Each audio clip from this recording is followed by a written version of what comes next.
So Thelema Mountain Vineyards have released their debut cultivar bottling of Grenache Noir, which is the 2022 vintage. And as I began to drink this wine, I started to think about Thelema's ethos. Because, at least in my mind, Thelema has always been about classic Stellenbosch. And for starters, they were founded by a classic.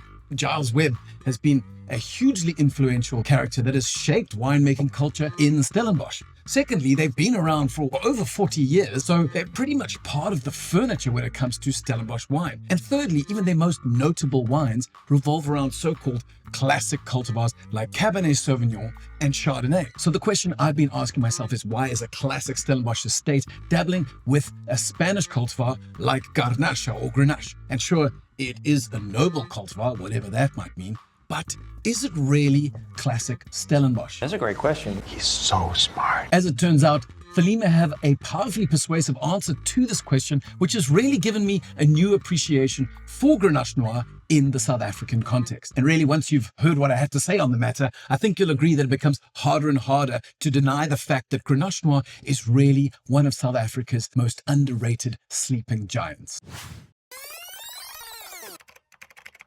Now, I don't say this only because of its growing importance as a drought-resistant cultivar in the increasingly dry Cape winelands, but also because of its remarkably long history in South Africa.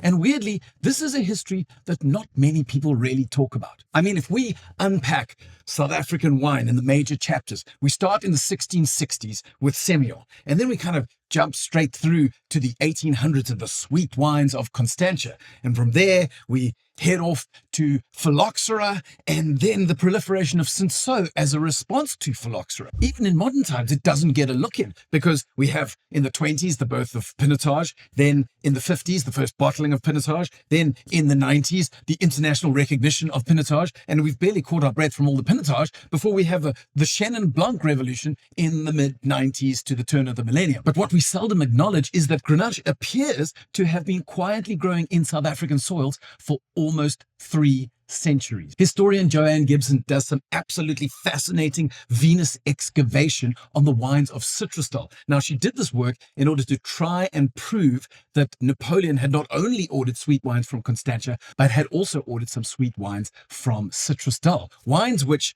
it seemed could well have been blends of Cinsault and Grenache. During her research, Joanne uncovers some strong, albeit anecdotal, evidence that suggests that Grenache had been planted as far back as 1729. And just to give you some context, that is 150 years earlier than our oldest references to Cabernet Sauvignon being in the Cape. So from the outset, one has to acknowledge that Grenache appears to have a far richer and more entwined existence with South African wine history than perhaps one might have thought at first. But let's pause on Grenache history for a second and see how Thelema fit into the picture.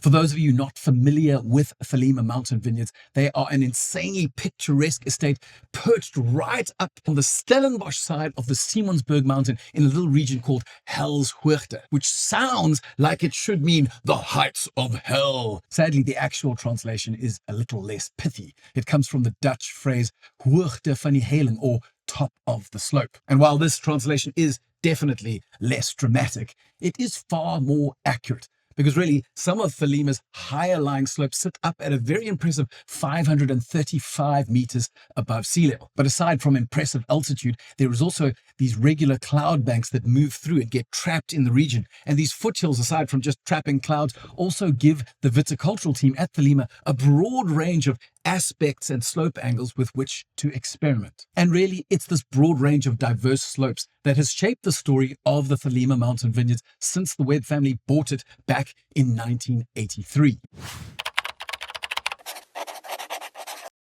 The estate has become famous for its Bordeaux-styled Cabernet Sauvignons and its Burgundy-styled Chardonnays, but really, the golden thread that runs through it all is neither Bordeaux nor Burgundy, but rather it seems to be their relentless, insatiable desire to better themselves from vintage to vintage. Practically, this means prodding and poking every little corner of the property in order to find out what grows best. They then incrementally improve on that in the vineyards and in the cellar from vintage to vintage. And this is why fans of the estate can track the Thelema Cabernet Sauvignon, for example, back 40 vintages, because once they discover that they're onto something, they really don't let go.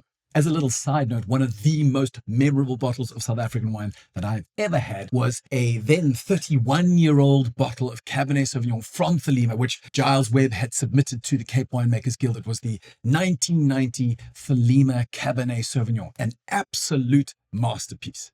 But let's get back to Grenache.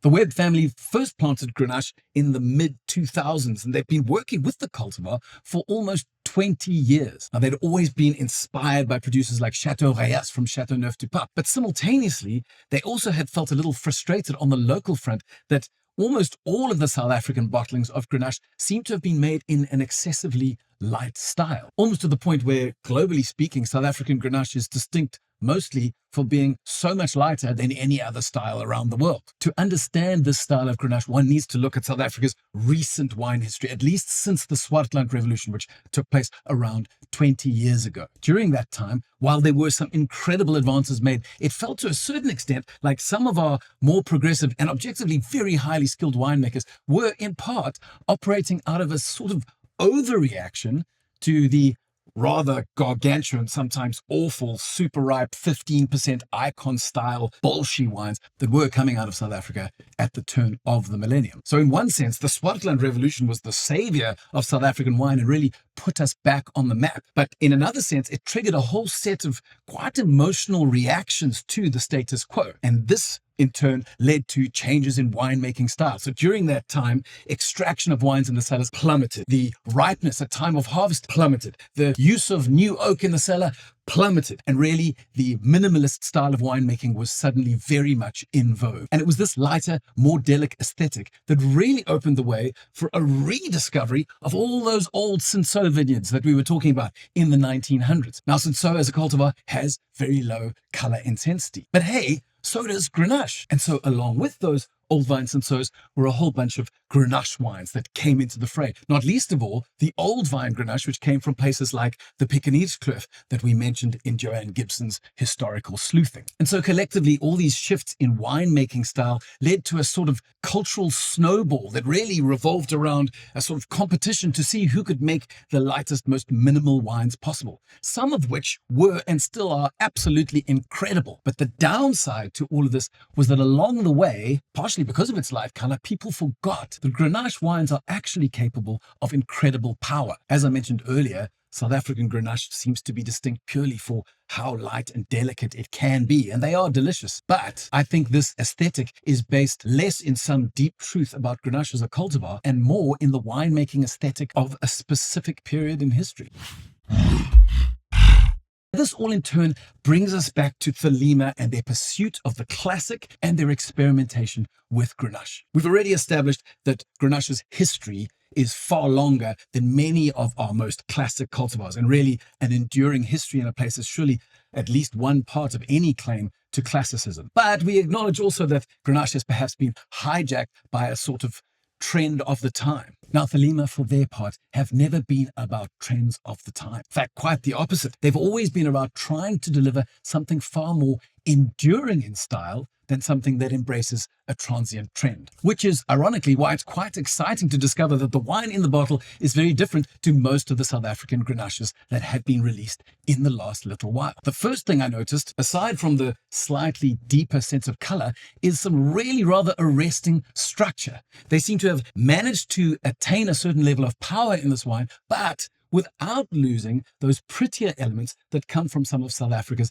lighter Grenaches. And you'll see these pretty fruit elements working really nicely against some really rather firm tannins. So when you sip on it, you're reminded of just how grand those Grenache-led blends can be from regions like Châteauneuf-du-Pape or from Spain's Priorat. But beyond what's in the glass, I think what really excites me is the potential for this new avenue of Grenache where viticulture and enology can work together to explore the more muscly side of Grenache Noir. So when you manage to track this wine down, I would love to hear your thoughts on Thelema's interpretation of Grenache Noir. And I've left 2 video links which cover other South African Grenaches so that you can dig a little bit deeper into what the cultivar is doing in the dynamic South African wine